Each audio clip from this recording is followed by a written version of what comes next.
हमारे जजपा पार्टी के राष्ट्रीय सचिव और युवा नेता वरिष्ठ हमारे छोटे भाई परम आदरणीय देवेंद्र कादयान जी और इनके साथ आए हुए जननायक जनता पार्टी के सभी पदाधिकारी और कार्यकर्तागण और मेरे अपने गांव के 36 बिरादरी के सम्मानित बुजुर्गों, भाइयों, नौजवान साथियों, प्यारे बच्चों, पत्रकार और छायाकार साथियों, मैं सबसे पहले अपने गांव नराना की तरफ से हमारे छोटे भाई देवेंद्र कादयान जी का, जजपा के वरिष्ठ नेता का इस अपने गांव नराना में पहुंचने पर हार्दिक स्वागत और हार्दिक अभिनंदन करता हूं।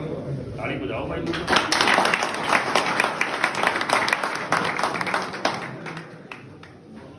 आज एक छोटे से सबसे पहले तो मैं इस बात के लिए भी धन्यवाद देता हूं और मैं आज उस महापुरुष को, युग पुरुष को भी नमन करता हूं, चौधरी सतबीर सिंह। भाई बात सुनो, तुम न के दिक्कत आ रही है?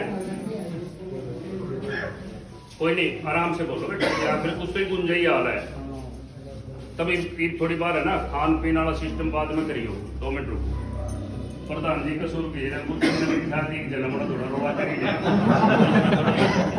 तो इसलिए ऐसा महापुरुष और योग पुरुष से मैं कहूँगा, चौधरी सतबीर सिंह कादयान इस हमारे एरिए के बहुत ही सामाजिक, बहुत ही नेक इंसान प्रवृत्ति के व्यक्ति थे और उनका आना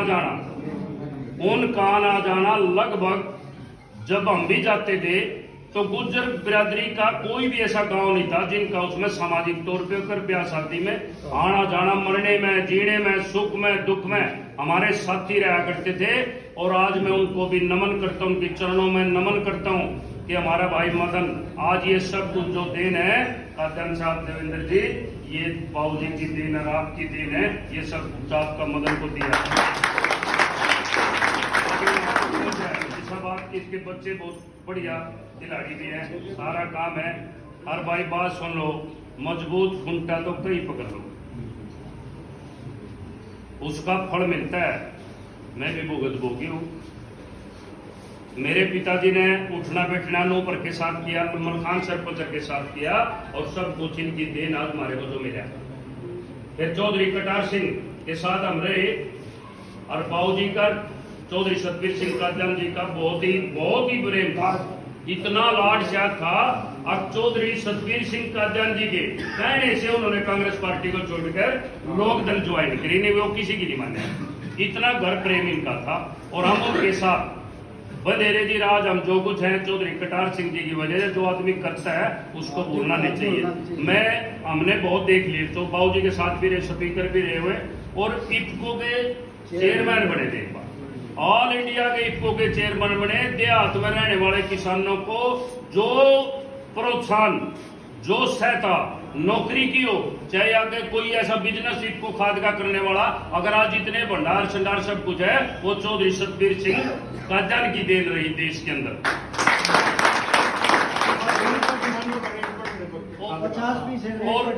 और किसानों का रेट जब बढ़ाने लगे, सिर्फ 50, कांग्रेस बढ़ाने लगे, विरोध किया, घटाया और उसका आंदोलन किया। और भाई बात सुन लो, शिवा तो हमारा पड़ोसी तो है, अगर कोई मजबूत एक लीडर तो मेरे की दाढ़ बतेरे कुर्ता पजामा पा बना भी और बनते भी रहेंगे। लेकिन चौधरी सतबीर सिंह और चौधरी कटार सिंह जैसे सहनशील नेता पैदा ही होने बंद, और आज उनके सपुत्र है देवेंद्र कादयान जी है। हमारा तो मिलने का बहुत मौका मिलता है, लेकिन ये भी कभी अपने पिताजी के नक्शो कदम पर गए, जिसकी आमदनी पक्की। चौधरी देवीलाल की पार्टी के बहुत बड़े नेता हैं और चौधरी देवीलाल आज हमारे को दफ्तर में, क्यों मैंने भी नौकरी करी है और भी नौकरी पे सभी लगे हुए हैं। प्रधान जी चौधरी देवीलाल के राज में जीएम के दफ्तर में, जीएम तो छोटा अफसर हुआ है, डीसी के दफ्तर में पगड़ी वाले बूढ़े अगर किसी ने अंदर घुसने सगाए लोग धक्का मार गए तो चौधरी देवीलाल की मेहरबानी। आज 2,500 रुपये अब तो पेंशन, वैसे तो सभी ये बताएंगे पर हमारे भी आ जाए, चाहे क्यों हमारे भुगत होगी, हमने तो ली है चीजें। तो ये बूढ़े जो आज 100 रुपये पेंशन से और आज 2,500 रुपये पहुंचे चौधरी देवीलाल की। किसानों के लिए जो काम किए, खेत में कोई प्रधानमंत्री जानता नहीं देखा, और तो कहीं चले जाए लेकिन खेत में अगर कोई गाड़ी रोक है सड़क पे जीटी रोड पे और किसान की बात करके पूछने वाला तो उसका नाम चौधरी देवलाल। तो मैं तो ज्यादा नहीं, मैं फिर दोबारा आपका और भाई सुन ले मेरी बात। आज ये बच्चों ने प्रोग्राम किया, मजबूत नेता है भाई, ये मैं गारंटी देता हूँ, इस बात की बता देता हूँ। खानदानी नेता है, खानदानी नेता, खानदान की पहचान है, नियत और नीति साफ है। जिसकी एक बार बांह पकड़ ली ना तो पहले अपना सिर देगा, उसका आंच नहीं आने देते मांग रहे। इसलिए मैं आपका दोबारा फिर हमारे भाई का, छोटे भाई का गांव नारायण में पहुंचने पर सभी की तरफ से आपका हार्दिक स्वागत और धन्यवाद करता हूँ और आपसे निवेदन करता हूँ कि आप भी 2 मिनट आए और अपने विचार, जोरदार ताली भाई। और कोई से बोलना है? कोई नहीं, बताओ किसी बच्चे का जी करता होगा दी बात का ना हो, बताओ, बोलो कोई सा है? अरे आगे तो सीख लो, इतना बड़ा काम हम तो बुढ़े लिए आओ आगे बोलो तो मैं शिकायत हूँ यहाँ हो तुम और क्लास ले लेंगे भाई। बहुत बहुत धन्यवाद राजकुमार जी का।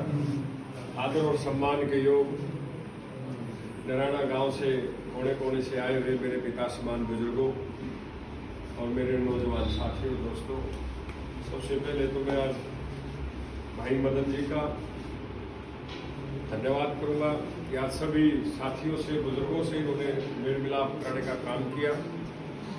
और मदन ने जो है बहुत सेवा की स्पीकर साहब की, परिवार की, तो जो है मुझे याद आएगी स्पीकर साहब की बातें। तो उसका जो खास आदमी था स्पीकर साहब का, मदन को उन्होंने जो है इसकी मेहनत से नौकरी मिली, किसी को हमने जबरदस्ती नहीं दी, इसकी मेहनत और काबिलियत से स्पीकर साहब ने इसको आगे बढ़ाया। मदन ने मेहनत की है, मैं क्या बताऊं। तो मैं सभी का, और भाई बोला भी जो है कई बार मेरे को फोन करता रह गया, तो कहा भाई मिलना है भाई साहब, मखा मैं आऊँगे। तो बाई चांस फिर नमित ने जो है चाय का प्रोग्राम रख दिया, तो भाई मदन का मखा जरूर करियो भाई, जरूर चलेंगे उसका। तो भाई तेरा भी बहुत बहुत धन्यवाद साथियों का।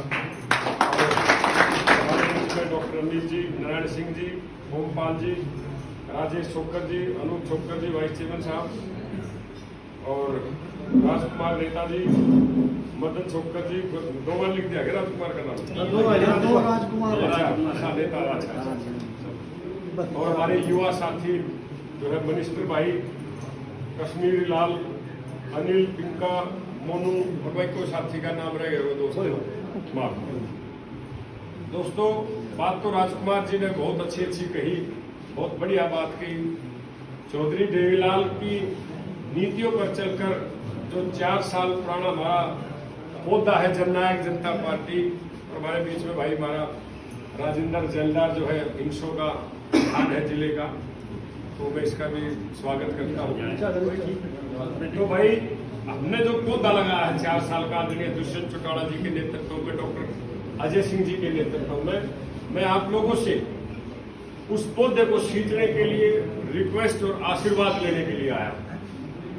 हमें चौधरी देवीलाल की नीतियों को आगे बढ़ाना। चौधरी देवीलाल ऐसे शख्स थे, शायद हमारे युवा साथी तो नहीं जानते, फिर मैं आज कुछ बातें उनके बारे में भी कहना चाहूंगा। वो हर व्यक्ति, हर गरीब के आदमी थे, नेता के लोग, ताऊ के नाम से उनको दुनिया जो है जानती है, संबोधन करती थी। उसने कभी ये नहीं देखा कि भाई यू अमीर है यू गरीब। वो तो रास्ते में किसी का रोक ले, चाप पिलाने का रोक लिया करता, तो टायर पंचर आया था उसका रोक लेता, किसी खेत में गाड़ी रोक के सीएम बनते हुए, प्रधानमंत्री बनते हुए हमारे गाँव में घुस के, पुलिस जारी आगा कोई दिल्ली जाना है वो शिवाम्बर की, अब भी बैठे गुड़े बैठे गांव के बीच में आदमी बैठे मांगे ओके गाड़ी घुमा ली, गाँव में घुमा ली, जितना आदमी बैठे उड़े रोक लिए, तो पुलिस पीछे पीछा फिर। तो चौधरी देवीलाल ने ऐसे ऐसे काम किए हैं। बुढ़ापा पेंशन, चौधरी देवीलाल ने कहा कि बुढ़ापा पेंशन करूंगा मैं। तो बंसीलाल जी थे, चौधरी बंसीलाल जी, और BLLB ग्रेजुएट और पढ़े लिखे मुख्यमंत्री थे चौधरी बंसीलाल जी। तो जब चौधरी देवीलाल जी ने नारा दिया कि जब मैं प्रदेश में मुख्यमंत्री बनूंगा तो 100 रुपये बुढ़ों का सम्मान पेंशन दूंगा। सम्मान क्यों? कि मेरे को बेटी आ जाए, जाति आ जाए, रोज मैं अपने पीछे हूँ तो चुपक देनी बेटी तो 10 रुपये, उस दौरान तो 5 रुपये दिया करती। तो बंसीलाल जी क्या करते थे कि मैं खुद मुख्यमंत्री पढ़ा लिखा, जब मैं 100 रुपये पेंशन नहीं बांध देंदा तो ये अनपढ़ देवीलाल की एक तनख्वाह बांधेगा, क्या 100 रुपये देगा। तो जैसे ही सरकार बनी, चौधरी देवीलाल ने बुलाई मीटिंग कि भाई पेंशन बढ़ाओ बुजुर्गों की। अरे सुनो भाई, तो अधिकारी बोले अगर जी पेंशन तो बढ़ ही नहीं सकती चौधरी साहब, हम किस आधार पर पेंशन बढ़ा के देंगे?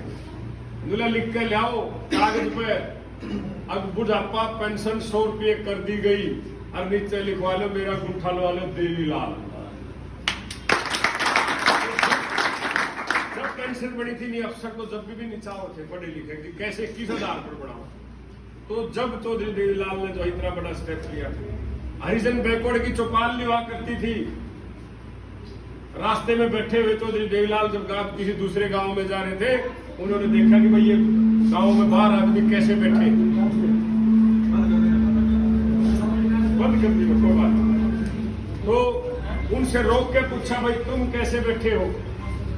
अगली चोई साहब हमारी तो कोई ना चौपाल है ना कोई भवन है, हम बैठे किसके जी जाकर, जमींदार है बड़ी ऊंची जाति के, हमने बिठाते नहीं।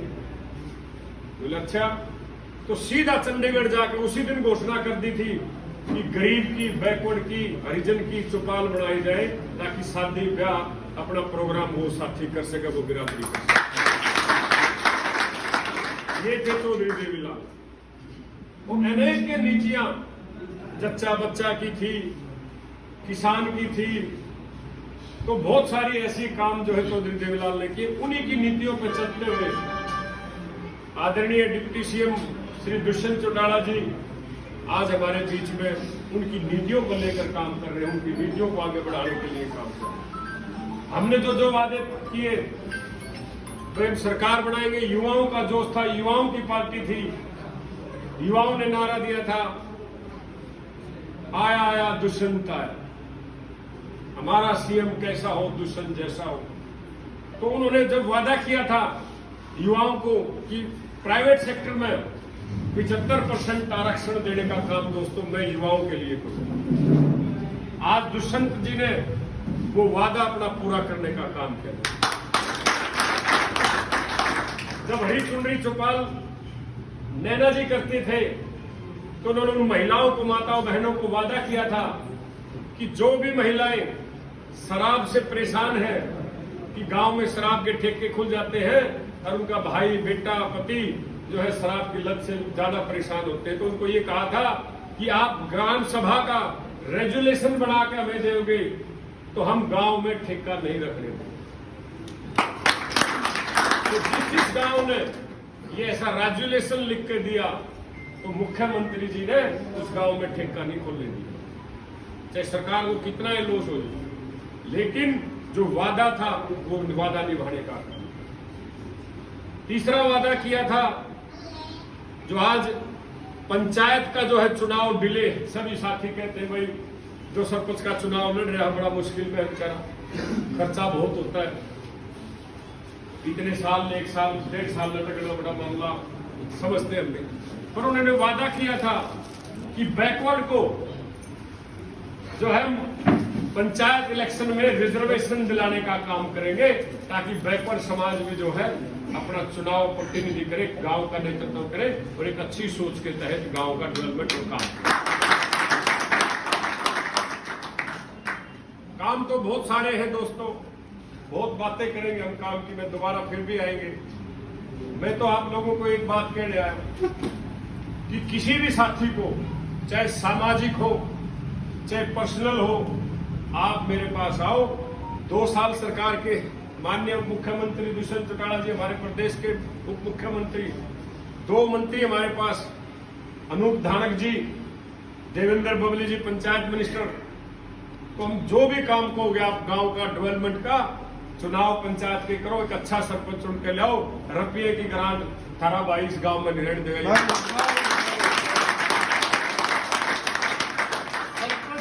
पंचायत मेंबर, गांव की पंचायत तब ने चुननी मेरे को तो ये बता दियो भाई इतने रुपये चाहिए, वो मेरा काम।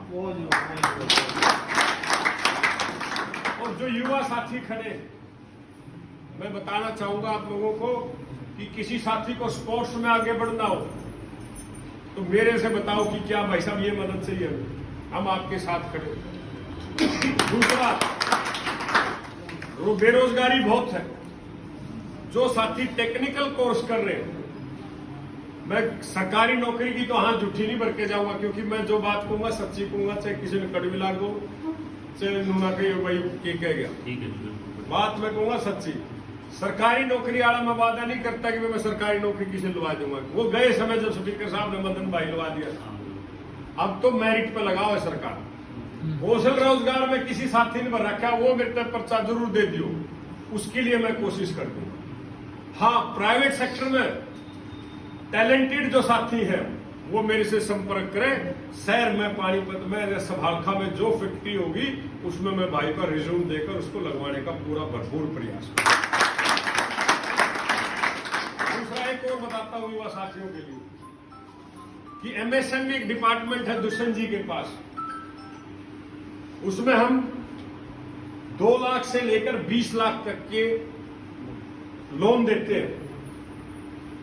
जो साथी अपना काम करना चाहता है, या कोई बहन, कोई माता, कोई ब्यूटी पार्लर का कोर्स गांव में करना चाहती है या शहर में करना चाहती है, किसी का मकान ना गिरवी रखा जाएगा ना जमीन गिरवी रखी जाएगी, उसको हम लोन दिलाने का काम करेंगे बगैर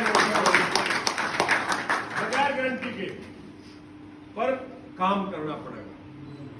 ये नहीं है कि भाई 5 लाख आगे ब्यूटी पार्लर के नाम पर लिया है, 1 साल उसमें खर्चे में काट दिए, फिर सरकार के देने नहीं, फिर सरकार जो अपना काम भी करेगी पीछे भी रिकवर करेगी। फिर ना कहिए कि भाई ये तो रिकवर वाले आगे जब तक उनको देख घर नहीं दे जाएगा मकान। लेकिन काम करो। युवाओं के लिए बहुत सारी स्कीम है एमएसएमई में। कोई दूध का प्रोजेक्ट लगाना चाहता हो, प्लांट, मिल्क प्लांट के साथ डेयरी डेवलपमेंट का,